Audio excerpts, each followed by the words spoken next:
what was the resolution of today? Qual foi a resolução hoje? Ótimo. Acho que a conversa foi muito boa. Acho que desde quando a gente veio, a gente tinha já uma coisa em mente, então foi ótimo. Acho que eu só tenho que agradecer a todo o UFC, ao Dana também, ao Chão. Então, pô, eu fico muito feliz. Knowing what we were coming into, and we knew what to expect, and it went exactly as expected. And I want to thank Dana, I want to thank Sean Shelby. You know, they've always been supportive of my career. So it was good.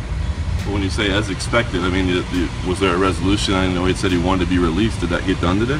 Quando você disse que foi conforme o programado, você chegou aqui querendo um cancelamento do seu contrato. Você conseguiu isso hoje?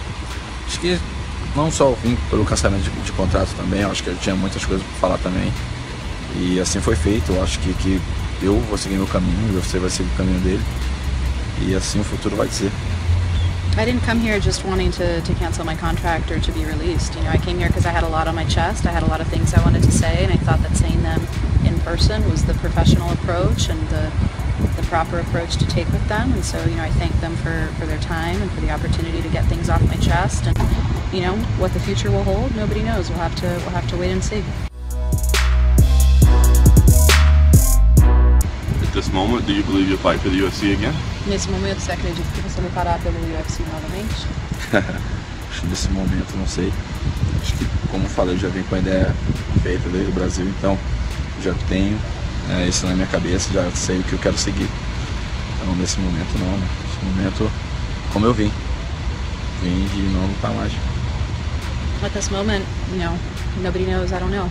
I came here from Brazil already with my ideas firmly fixed in my head, and you know, my current intention is to no longer fight, and that hasn't changed.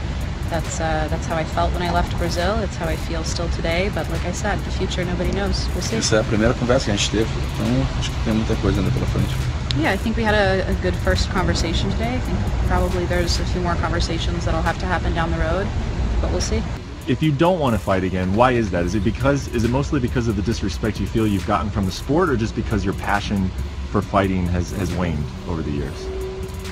Acho que isso é uma coisa que diz respeito a mim também. Acho que eu já vim com a decisão, acho que a gente conversou tanto com o Dedé e a minha família também. Acho que são coisas de respeito a mim também, mas lógico, isso é uma conversa nossa que a gente teve lá dentro. E eu acho que fica entre nós só. Eu acho que os fãs devem saber, a mídia, que essa foi a primeira conversa. Eu acho que eu só tenho que agradecer ao Dana, a todo mundo deve ser que a conversa foi ótima. Yeah, I mean, I think a lot of my reasons and my feelings and my motivation, they're things that I've discussed with my coach, with my family, with the team that I have, professionals around me, and you know, those are details and issues that will remain between us. I think today I'm happy that I had an opportunity to talk to Dana face to face, and you know, I feel like a weight's been lifted. I got to say everything I wanted to say, and that's it.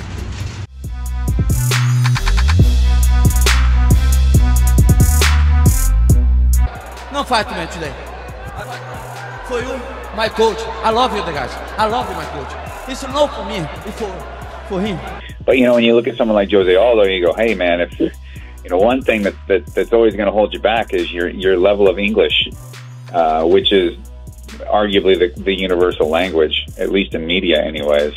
Is gonna keep you from being able to achieve greater heights. So that diminishes your stock. Yeah, you know, I agree. And you know, when you speak of that, that is one thing that's surprising. If you take the ATT, for example, Liberio and Conan, one of the things they made those guys do, you know, when we're talking about the Brazilians that came over, just like they got to be at jiu-jitsu class, they got to be at kickboxing class, they made them take English classes. They said, look, this is a business, and if you're going to relate, to your point, the media, if you're going to go out and do this arm of it, you have to speak the language. And it has been a bit of a surprise for me that after all these years, Jose, as good as he is, good looking, young enough, great record, all these things that you've got for marketing, but he misses that piece. And after all these years, he's never filled in that gap. He has no interest in conversing and doing the media and selling that side of it. He's even gone the other way, Josh. He's even given a hard time to guys like Connor for doing the media, where you're kind of going, hey, Jose, this is part of it. This is all part of it.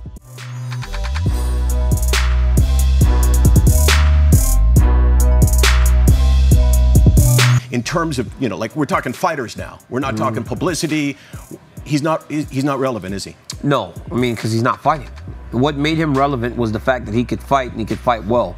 He's not fighting anymore. He's a normal guy. He's a normal guy that did a lot of things in the past. He's any other guy that at this point is retired because he's not in the game. People ask me about Jon and like, yo, what's going on with that guy? They don't talk about his athletic ability anymore and his greatness inside of the cage. They talk about his problems outside of the cage. Nobody's perfect. We all have had our problems outside of the cage, but his is just